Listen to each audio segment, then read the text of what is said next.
Hello. Hi everybody, thanks so much for coming back to my channel. Today I'm doing another collaboration. Collaborations are in order for the month of May, I think. Or was it April? Well, April and May and maybe June too. I love doing collaborations. I get to meet a lot of other YouTubers and see how everybody does things a little bit differently, and it's just like a wonderful thing to have a community over here on YouTube. Today's another collaboration, and please check the link below. Go see all the other videos, give them a thumbs up, comment on them, subscribe if you like their content, and if you're coming from those channels, please let me know on the comments below, and don't forget to subscribe to my channel.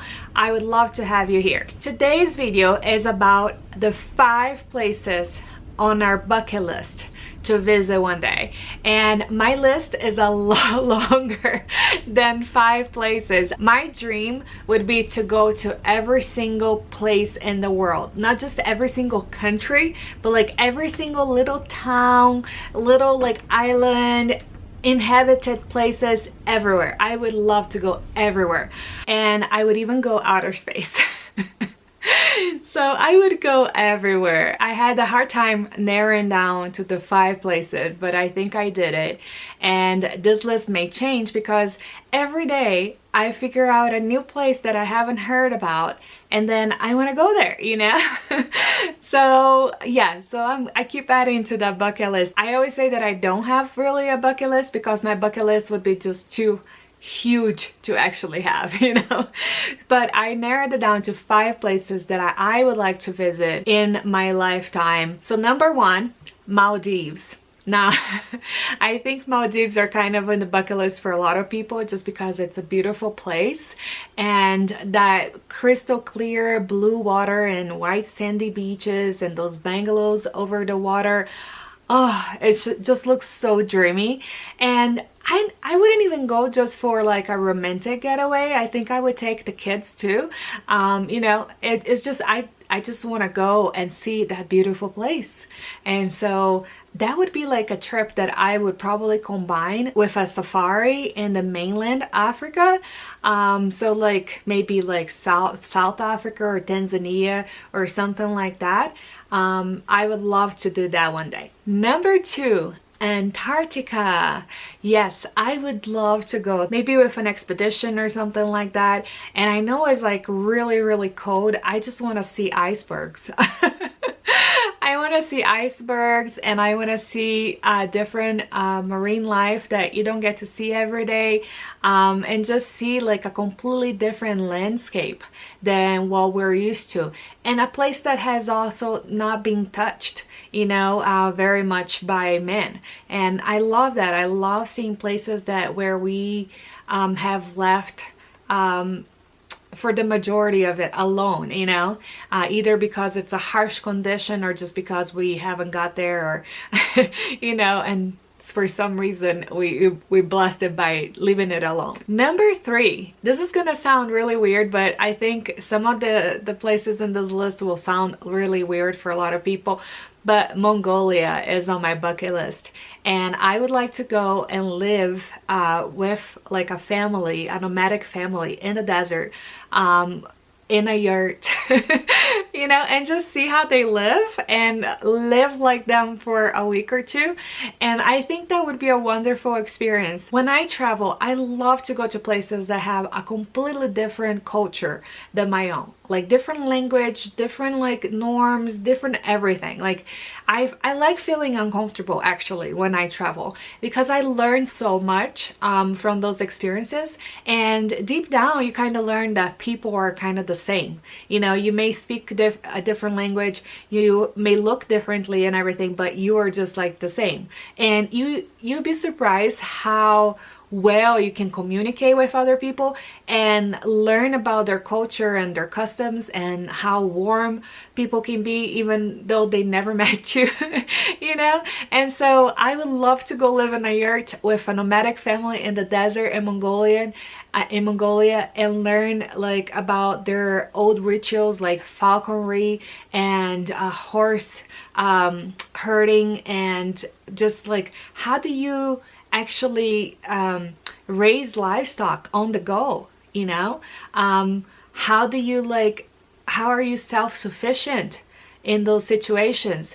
I don't know how long I would be able to live in that environment, because I do like indoor plumbing and electricity, but I think for a week or two it would be a wonderful experience. Number 4, so this one is more of a general area because there's a lot of places in that area that I would love to visit, but Micronesia is one of the places that I would love to spend a year or two just island hopping and just getting to know like the little tiny islands.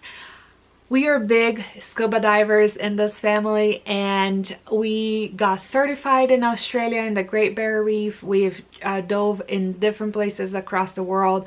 So I would love to go to Micronesia and just see that beautiful, those beautiful untouched places that are really, really hard to get to. But that's why I want to go to it, because there's not that many people that go there, and so I would love to see that untouched nature again. You see a theme going on where my bucket list is? Yes, it's kind of like away from people.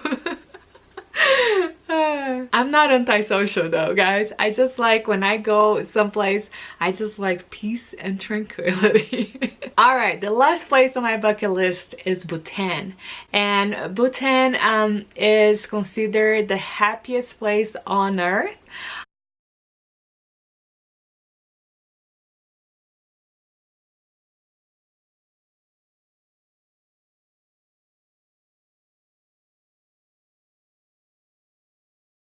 They do even a survey to their citizens to gauge their level of happiness. It's kind of like a really great idea, I think.